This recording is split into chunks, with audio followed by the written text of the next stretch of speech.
It was in Nazi Germany in 1933 that a British girl stepped onto the stage at the Bayreuth Opera Festival to sing in front of the leaders of the Third Reich. She rose to great fame and continued to be a favourite of the regime almost until its downfall. Reviled by her family as a Nazi-sympathiser, she was in fact a British intelligence agent. How did a young mill worker from Wigan rise to the heady heights of being Hitler's favourite opera singer? And how did she become a spy, working for military intelligence right up to her arrest by the Gestapo in 1945? She told me she was an opera singer, to being an opera singer all over the world, but she didn't explain to me the fine detail of what went on anywhere else. I think she was still keeping a lot secret from people at the time.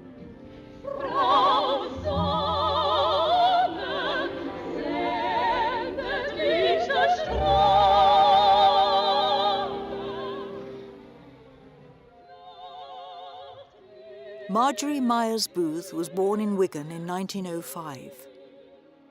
There was nothing special to set her apart from thousands of others, except that she could sing. Aged 15, Margery Booth became a member of the Wigan and District Opera Society. It was the local operatic group that recruited her.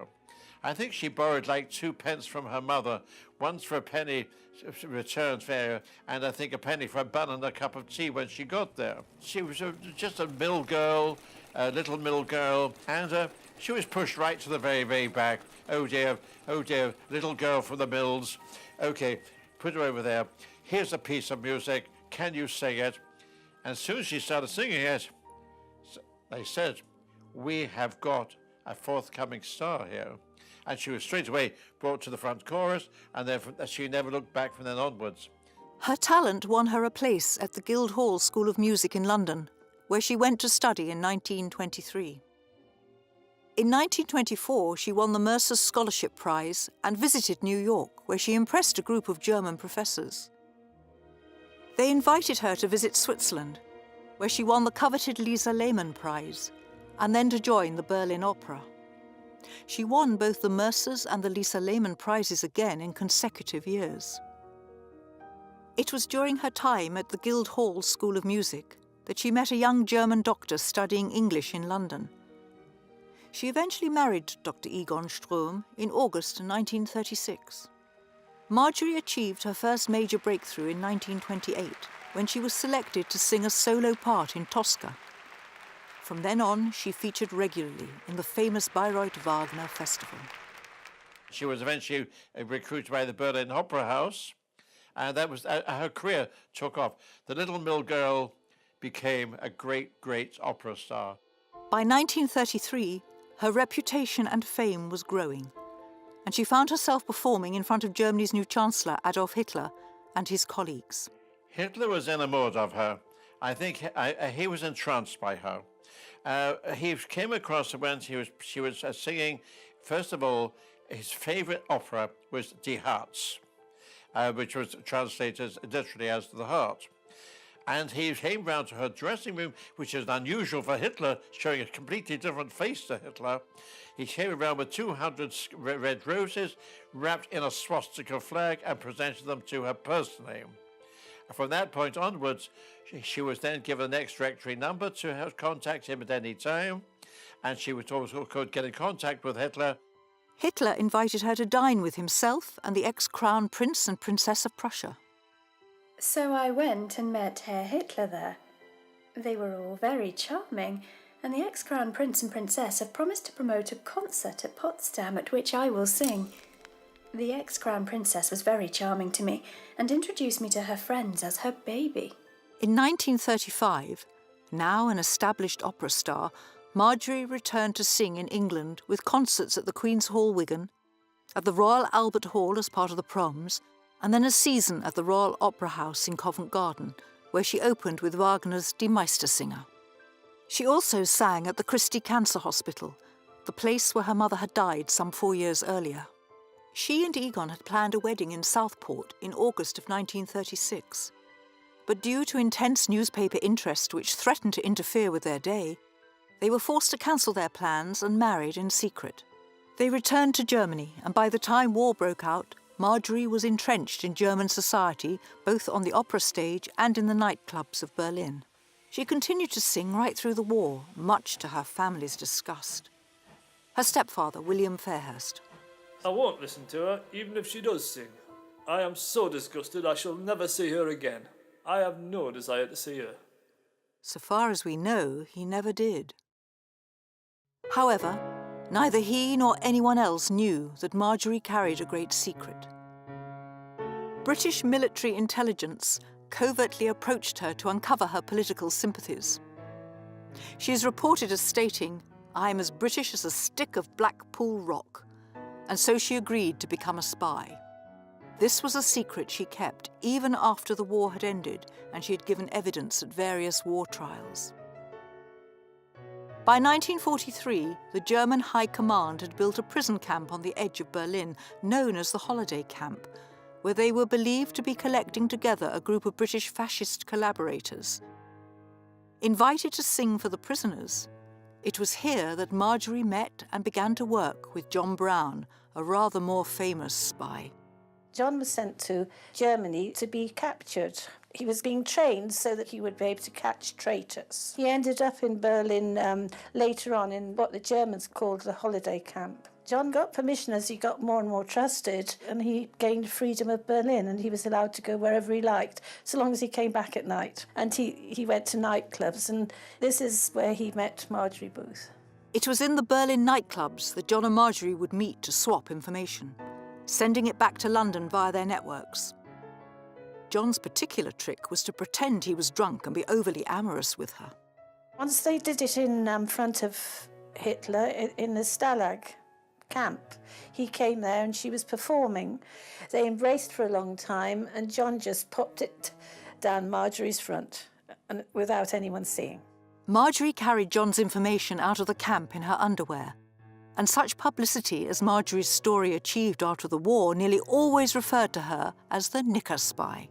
Between visits to the camp to sing, where she would wear a dress covered in red poppies, meetings in Berlin nightclubs and occasional trips to her apartment, the two carried on a successful espionage program for over 2 years. Notable successes included exposing the plans for the new Tiger tank and obtaining crucial evidence regarding the treason of William Joyce, Lord Haw-Haw.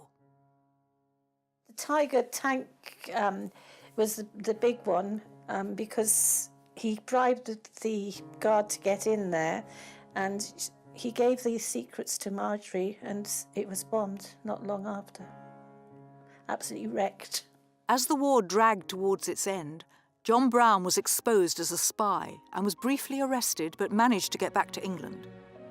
He returned as a war hero, only to die in the mid-1950s from motor neuron disease. He was an amazingly brave man. I can't believe he took so many risks. But what would it have been if he hadn't done all he'd done, really? Margery was not so lucky. Hermann Goering and his team became more and more suspicious. He is reported as declaring once that this woman has a guilty mind. In 1945, as soon as she was no longer under Hitler's direct protection, she was arrested, questioned, and in all probability tortured. She spoke of her time in Gestapo HQ as being terrible and frightening. Margery was then stripped to her underwear, and literally at the time when they got her down to her panties, which were pantaloons in those days with elasticated, she had shoved them into her knickers, and she defied them and said, "You go any further and Adolf Hitler will hear about this within 24 hours and your feet won't touch the ground, believe me." And the Gestapo stopped. At that point, the British by chance had bombed that area, and the walls of the prison were blown down, and one of the guards was killed. And she made her way to a bombed-out house, eventually got to the American lines.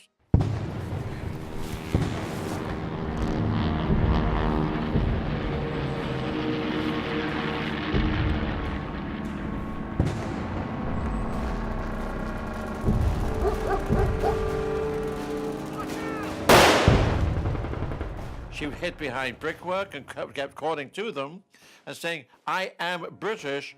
And I think the response was, "Yeah, and I'm Uncle Bill's godfather," or typical Americanism. Eventually, she did manage to persuade them, and Americans said, "Well, we got a guy here who was stationed in Lancashire. So, okay, let's see if you can convince him, lady." So he was called over. He said, "Where do you live in Wigan?" She told him. He said, "You know Mary's Bar or some bar?" She said, "Yes," she said, "it's just round the corner in Sunsutter Street." And turned to the commanding officer and said, "Gee, she's genuine, mister. She's genuine." So she said, "Okay, put your hands up and come on in very, very slowly." Margery gave evidence at various war trials in London. She had hoped to meet her family again and to revive her glittering career. However, no one would associate with her, and she was left broken-hearted and isolated. In the immediate years after the war, she lived in a safe house in Bayswater along with other former spies. This was Margery's last known connection.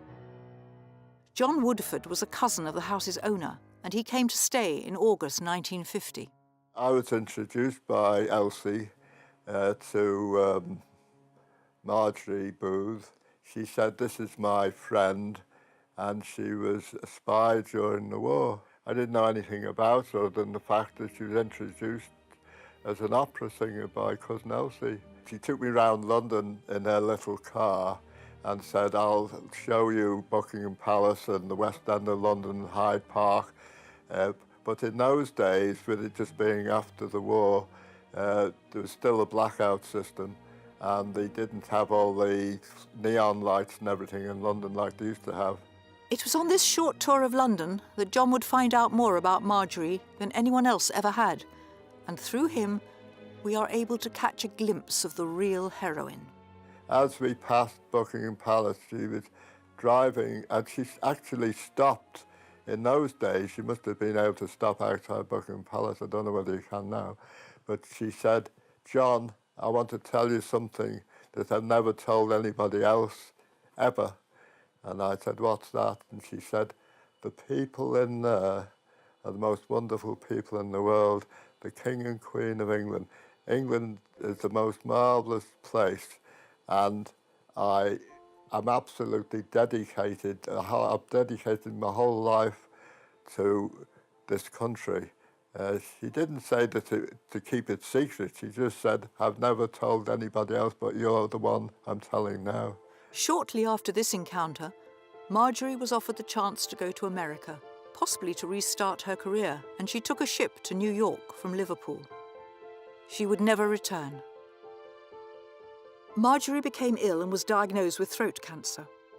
She attended a clinic in New York, but died on the operating table in early 1952. Cousin Elsie showed me an obituary in the Times newspaper of her and all her activities, and that was the first time I knew exactly what she had been doing over the last few years. She's an unsung heroine. I think that she should have been given an award, the same as John Brown was at the end of the war, and she's not been recognised.